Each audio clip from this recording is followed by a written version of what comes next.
Tech Squawk, where we discuss how you can maximize the use of your tech stack and how you can achieve zero waste. This is our newest series here at One Leg, where we serve a tech Neapolitan to all the users of platforms like Lead Perfection, Salesforce, MarketSharp, i360, Five9, Hatch, Leap, you name it, we let you taste and enjoy it. I'm Vic Sun, the mastermind here at One Leg, and today I am joined again by our two special guests. And we have Casey Reyes and Stephen White. Let's go ahead and check in with them. Stephen, Casey, how are things going? Things are great. It's a beautiful day. I'm just excited to get another one in the books here with you guys. Casey? I 100% agree. It is an absolutely unusually beautiful day in the desert that we call California. And we are always thankful and grateful for a nice cold day during the winter because sometimes it's 80 degrees like yesterday. That sounds good. So, today, again, we have this new series. We've decided to go ahead and call this series Tech Squawk. And, due to an overwhelming amount of people who've been asking us, to go and continue, I guess we're doing that. And, we're people pleasers here at One Leg. So today, let's get right into it. What is it that you guys want to talk about? What's a topic? Maybe we start off with you, Casey. Yeah, I want to actually talk about a little bit of outside lead perfection connection. And this is something that I've been wanting to bring up for quite a bit. And I think today we're going to go over the documents tab where you can host and keep all of your documents actually attached to your customer in your CRM. It's very helpful. Yeah, so in a lot of people who use Lead Perfection, and even platforms like MarketSharp, i360, even Salesforce, I would say, in my opinion, especially in home improvement, construction, remodeling companies, service companies, in HVAC, air conditioning, right, turf, they have this really odd habit of not sending documents into their CRM or to their ERP. I think they fill out all the fields and the forms, but once a salesperson, let's say, runs it, if it doesn't become a sale, especially, what do you see? I mean, I know for the most part, I've already said it. They don't really send us information over. They're not interested in it because it didn't sell. But what have you seen, and what is the reason why they should be using this platform? Well, I kind of like think of it in the way of, and we're all guilty of this, where you need new clothes for tomorrow, right? And you wash all of your clothes, but then you don't take your clothes and put them in the way in the drawer, and then you have to sit there and dig through your laundry hamper to get your clean clothes out for the next day. It's the same thing when it comes to paperwork. I mean, paperwork is starting to become an outdated term because everything's becoming more digitized, but it's the same thing where even though you have all of your post-sale information already on Lead Perfection or already on your CRM, you still have to dig through and find all of your post-sale documents like your contracts, your HOAs, your agreements. All of that is just floating around nebulously. And a lot of people just aren't aware that their other software that they're using to push all of those completed documents over can be received by Lead Perfection, and it's stored in a tab that's conveniently labeled documents. Yeah, now so let's get into that a little bit. Now, there are platforms like Leap that connect with Leap Perfection. It's not, seamless and always, a one-to-one in terms of the fields and the data being pushed properly.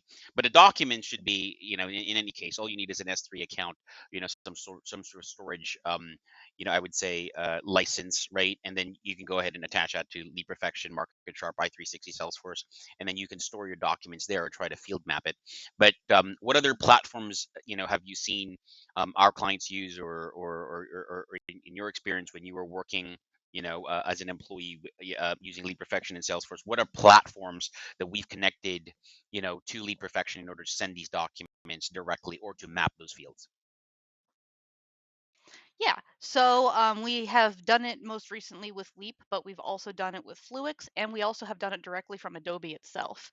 Anything that has a mappable field in general, if that is the type of thing that you're filling out, that is where you can take those fields and have Lead Perfection read it, because luckily Lead Perfection has not only the utilization of webhooks, but also has the utilization and compatibility with outside programs like Zapier and API Direct Connect as well.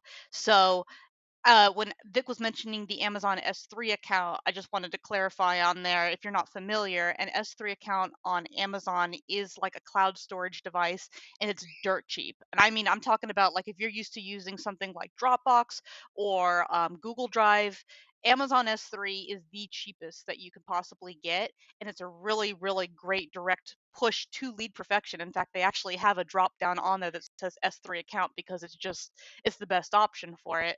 Um, but I just wanted to clarify that little point. But we definitely can have received documents from a lot of different places on lead perfection, not just Right. And, Leap. and really this is so many applications, right? So I remember on a project that you and I did together, we also used iCapture, Go Forms. These are things that you can it's on the cloud, you can use it on your tablet or your mobile device. And really the applications are endless, but in particular if in marketing on the front end side, you use it if you have canvassers, promoters, brand ambassadors, showroom staff, right? You literally hand them a mobile device, you give them the logins or you embed it, as an app into their device, and now they can access these forms, and for the most part you can lock them.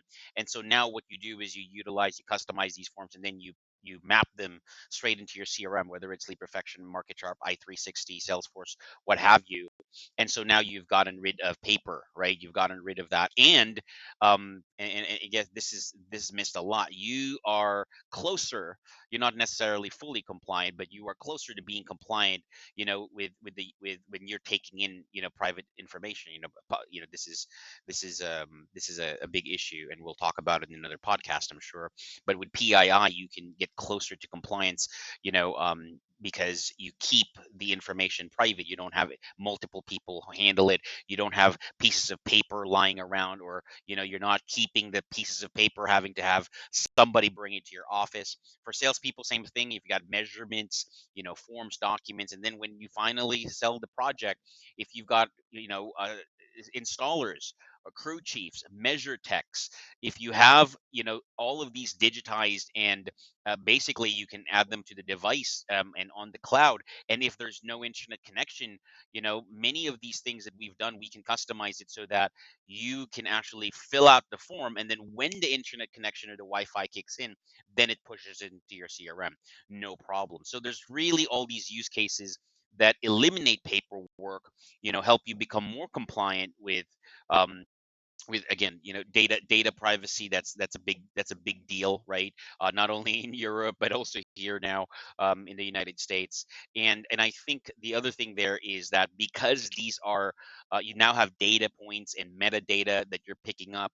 I remember we were speaking to one company that said, how do we know that the salesperson delivered the presentation? And we said, well, if we did it this way, we could pick up the data and the metadata, so we know if they skipped a field, and we know exactly where they were, and we know what time they submitted it. All of this information you would have, and you'd be able to harness it. But again, it starts with you utilizing the documents, and thinking about that, and then using it creatively to either limit your costs, mitigate your risks, and at the same time create a lot more of it, of these efficiencies, right? Removing the inefficiencies, so you're saving money and you're making money at the same time.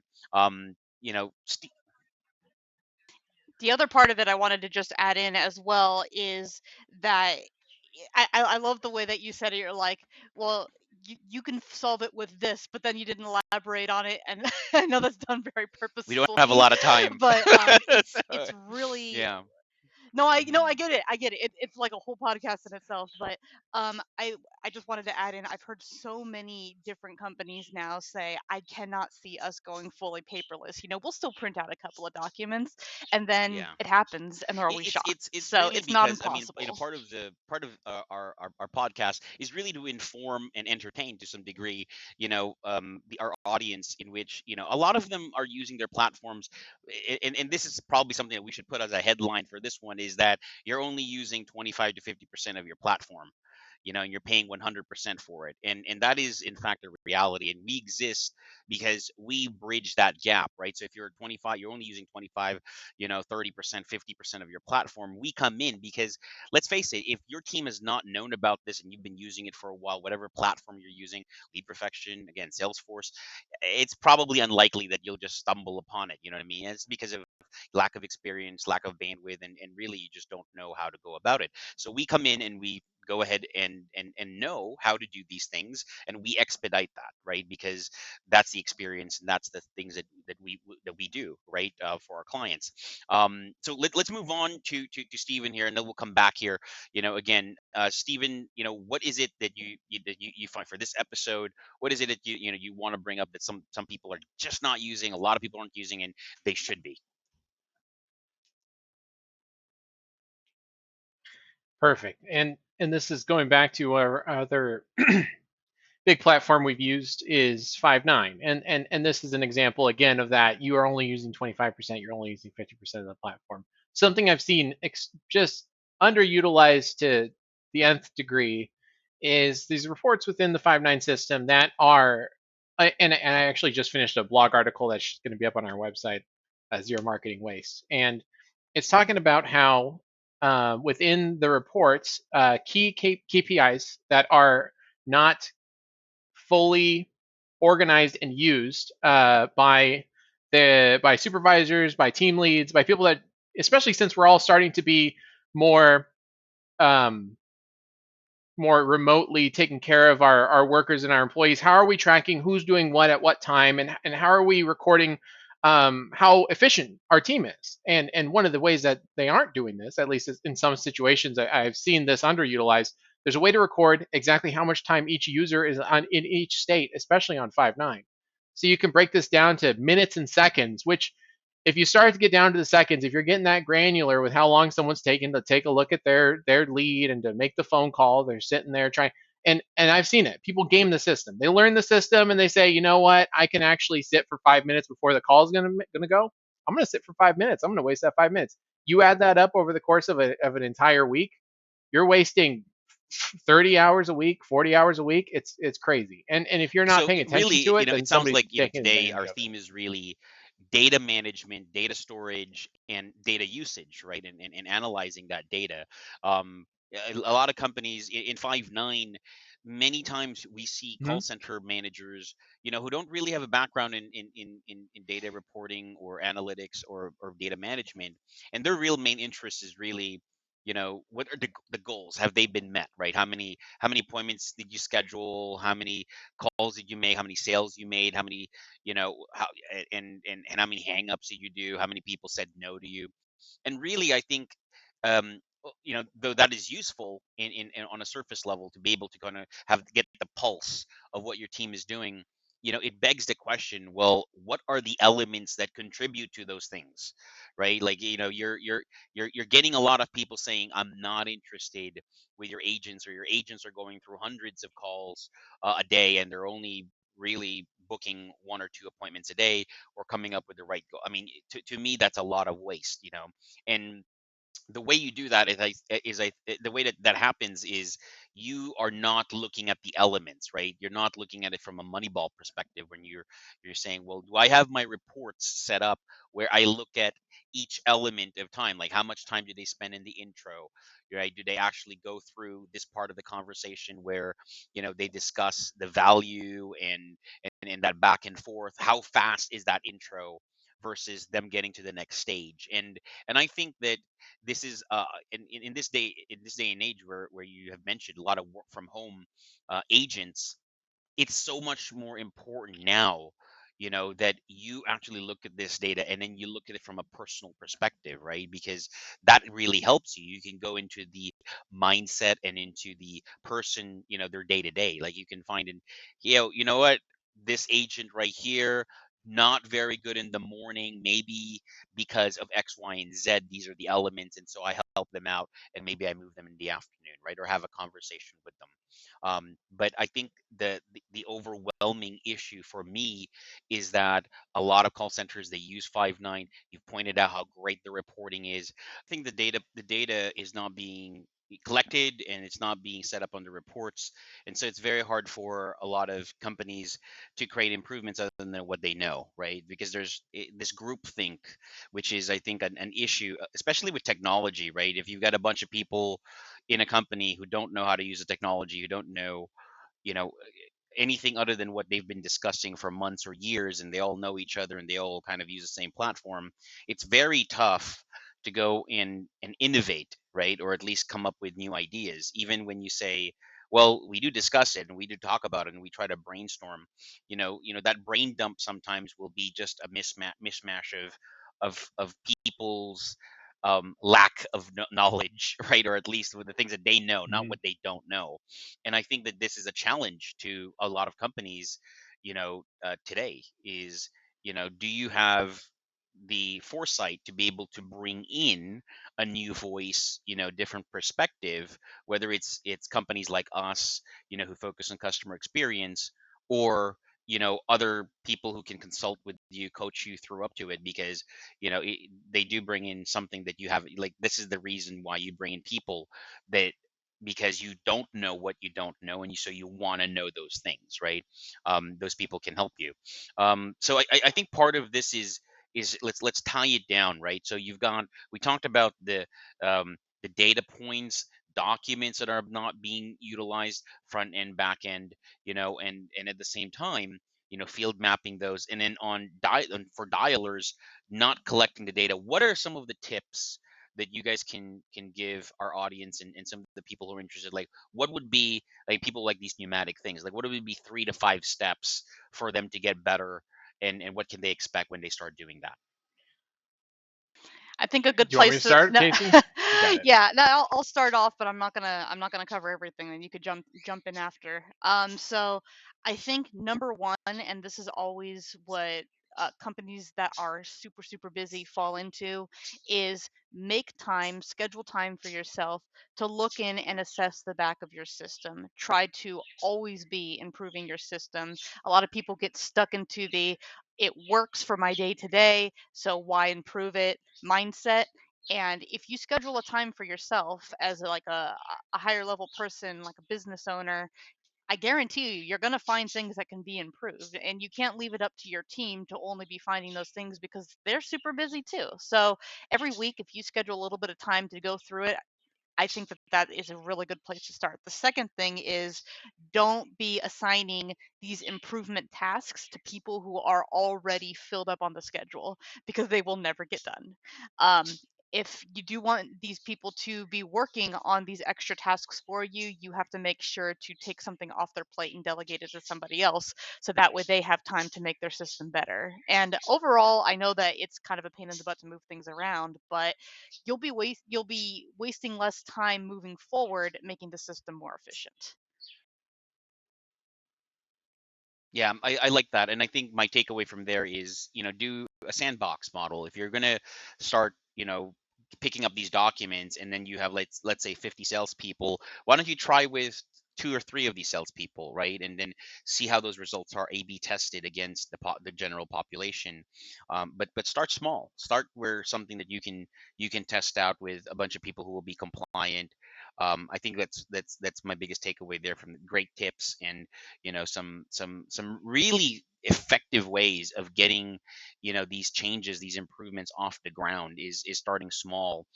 And again, sometimes it's a conundrum, right? Can I find somebody to delegate this other thing, whose plate is not full?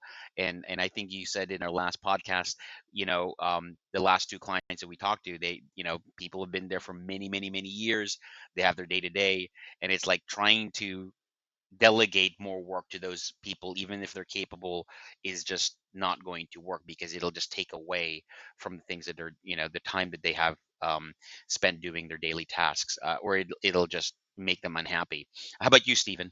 I'm thinking along the lines of ways where you can start to get a new perspective. And maybe it's crazy, but I think there's a lot of value in talking to some of the lower employees in an organization, because they everyone notices something. And I think that having a conversation with somebody that has realized, like, some, it could be a complaint, it could also be, oh my gosh, like, what, it's kind of out of the box thinking from somebody that's new to an organization. I think that they may have like a maybe just a different perspective, where they don't have that learned, what's the thing you like to use, like tribal knowledge, that everyone in the organization, maybe they don't have all the SOPs written out and they haven't memorized every single process from start to finish, and they come in and they throw out a new set of eyes looking at a problem doesn't always come up with the same solution. And sometimes those solutions, they may be the innovation that you need. So I'd say try to talk to some of the employees that aren't used to the day to day and have been, I guess, if it hasn't become Well, habit, you've I'll got to tell talk you to them. what, Or is that crazy? Am I this is a crazy? great tip, but no, no, you're not crazy. But I think what we're bringing up here is something that's almost impossible for most companies. If you've got an incompetent manager, or maybe just a manager who doesn't know what they're doing, or they don't know how to solve this problem, the catch 22 here, right, is that they're not going to want somebody digging into the system, because it's going to bring up all these issues that their boss or their CEO or the owner of the company is going to go. And again, this is the fault of the owner. If they've been this way, it's like, they're going to start like, why didn't you know about that, right? Or they blame the person. And so not Mm-hmm. only does this person not know how to fix that issue, they'd have not known that there was an issue. It exacerbates the entire process when you have somebody who's going to start penalizing you. And so that cycle, that violent cycle, of stupidity, I think continues, is because now if I'm the manager, I'm like, I don't want anybody coming in here helping me out, trying to discover new ways, because I'm supposed to be doing that. And then on the flip side, if the owner brings that person in, and we've encountered that with one call center, wasn't a very big call center, but the manager was just adamant about not changing anything, didn't want us to get into the reports, didn't want us looking at the data, even though we had permission from the owner. And then we discover it's because he didn't know what was going on. Like he thought these are the things are the issues, and he had the owner's ear. But in reality, the results were terrible results. The pandemic happened, everything tanked.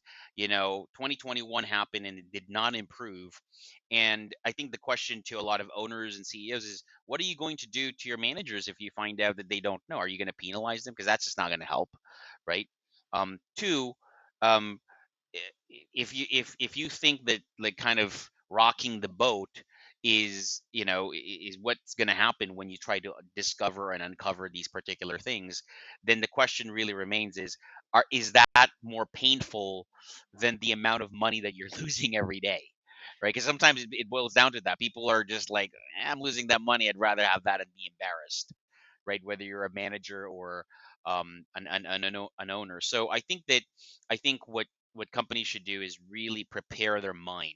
My tip to owners and companies is prepare your mind, work as a team, understand that things that when companies like us or other people that come in to try to help you, they're going to uncover things that you're not so good at, and maybe you haven't been good at for a while. That's okay, because that's the whole definition of improvement, is finding something that you're not good at, and then attacking it together, collaborating so that you can get good at it over a period of time, and then sustaining that.